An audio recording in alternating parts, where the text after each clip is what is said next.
মাইলস্টোনের অনেক আহত বা নিহত বাচ্চা যাদের পরিবারকে খুঁজে পাওয়া যাচ্ছে না বা পরিবার তাদের বাচ্চাদেরকে খুঁজে পাচ্ছে না। তো এরকম একটা অবস্থাতে যেখানে বাচ্চাগুলো এত কষ্ট পাচ্ছে, তারা তাদের পরিবারকে পাশে পাচ্ছে না, এইটা আরো বেশি খারাপ লাগতেছে দেখার পরে। আমরা অলওয়েজ ট্রাই করবো আমরা বাইরে গেলে আমাদের সঠিক ইনফরমেশন আমাদের কাছে রাখতে, যাতে আমাদের বেওয়ারিশ লাশ হিসেবে হসপিটালে মর্গে বা বারান্দাতে অন্তত পড়ে থাকতে না হয়। আমি অলওয়েজ ট্রাই করি যেখানে যাই আমার এনআইডি কার্ডটা সাথে রাখার। এখন বাচ্চাদের কাছে তো এত কিছু নাই। তো যদি স্কুলগুলো থেকে এরকম একটা উম, করা উচিত যে তাদের আইডি কার্ডে গার্জিয়ানের নাম্বার, নাম, এই জিনিসগুলো যাতে অ্যাড করা যায়।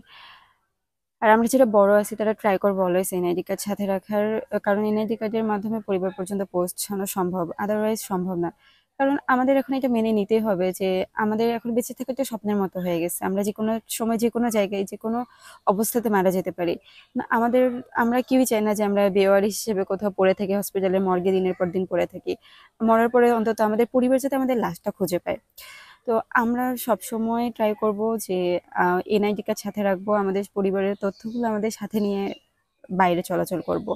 আর বাচ্চাদের অভিভাবক যারা থাকে ওনারাও যেন বাচ্চাদেরকে উম, সঠিকভাবে ইনফরমেশনগুলো তাদের আইডি কার্ডে অ্যাড করার ব্যবস্থা করে বা তাদের কাছে যেভাবে হোক রাখার ব্যবস্থা করে, যাতে কারো অন্তত পরিবারের কাছে যাইতে এতটা স্ট্রাগল করতে না হয়।